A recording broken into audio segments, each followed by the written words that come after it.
Hello students, good morning. Hindi score with BR channel पर आपका स्वागत है। आज मैं आपके लिए लेकर आई हूँ आरोह भाग 2 चैप्टर 6 उषा कविता के प्रश्नोत्तर, जिसके राइटर है शमशेर बहादुर सिंह। तो पिछली वीडियो में हमने पढ़ा था उषा कविता का सारांश और शमशेर बहादुर सिंह का जीवन परिचय। तो आज देखते हैं उषा कविता के प्रश्नोत्तर करते हैं। तो चलिए शुरू करते हैं।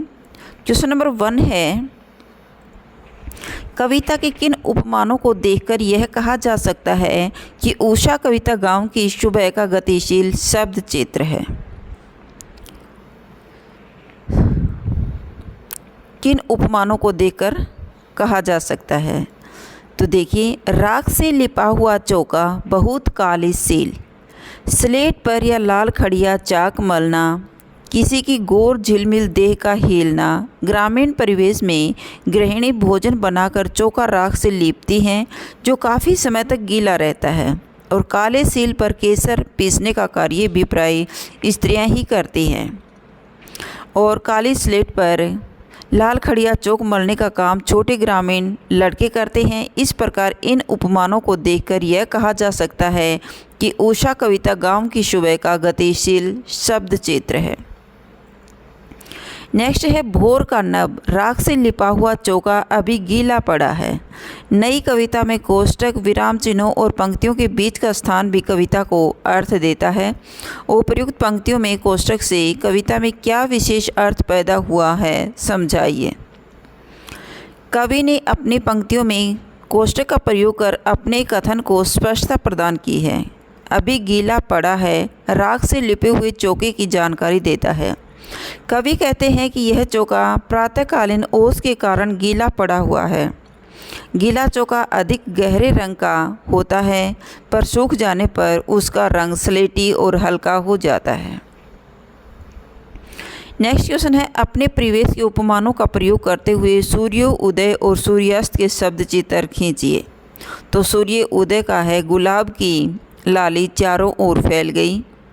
नेक्स्ट है, श्याम पट पर कुछ नया लिखा जा रहा हो। पक्षियों की चहचहाट मन को मोहने वाली है। और सूर्यास्त का है, थका पंछी अपने घोंसले में जा रहा है। श्याम पट की लिखावट धुंधली हो चुकी है और आसमान में भाग दौड़ बढ़ गई है। नेक्स्ट क्वेश्चन है, कवि को सुबह का आकाश मटमैला क्यों दिखाई देता है?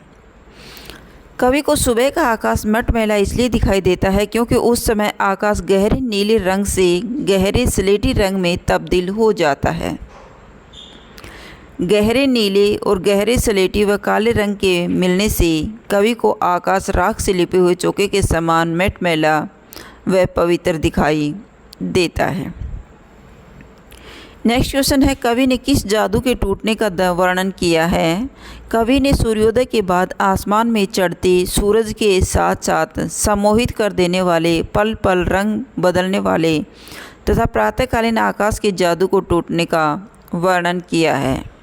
क्योंकि सूर्योदय के समय आकाश में लाल रंग की किरणें अपनी लालिमा लिए हुई दिखाई देती हैं, लेकिन धीरे धीरे जैसे ही सूर्य ऊपर की ओर चढ़ता जाता है तो वो किरणें लाल रंग को त्याग करके सफ़ेद किरणों में बदल जाती हैं, जिससे आकाश में वह सम्मोहित करने वाला पल टूटता हुआ सा नज़र आता है।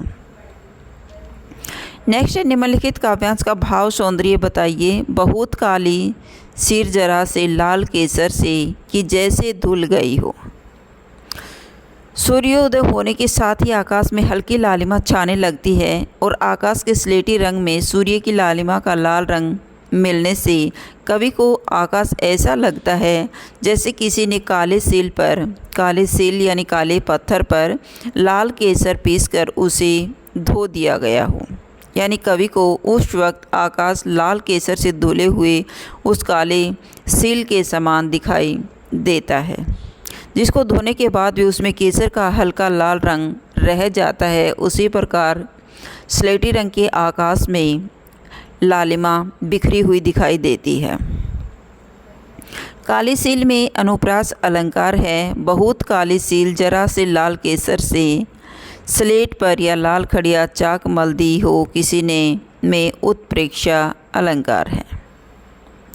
उषा कविता के आधार पर सूर्योदय से ठीक पहले के प्राकृतिक दृश्यों का वर्णन कीजिए।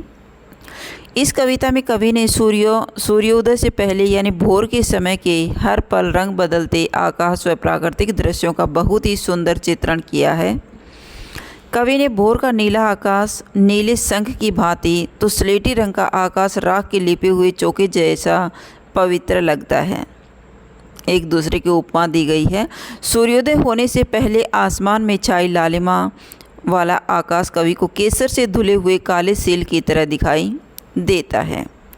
तो ये थे आपके उषा कविता के मोस्ट इम्पॉर्टेंट क्वेश्चन। अगर आपको मेरी वीडियो अच्छी लगी हो तो प्लीज़ लाइक कीजिए, शेयर कीजिए और सब्सक्राइब करना न भूलें। फिर मिलते हैं नेक्स्ट वीडियो में। Bye bye.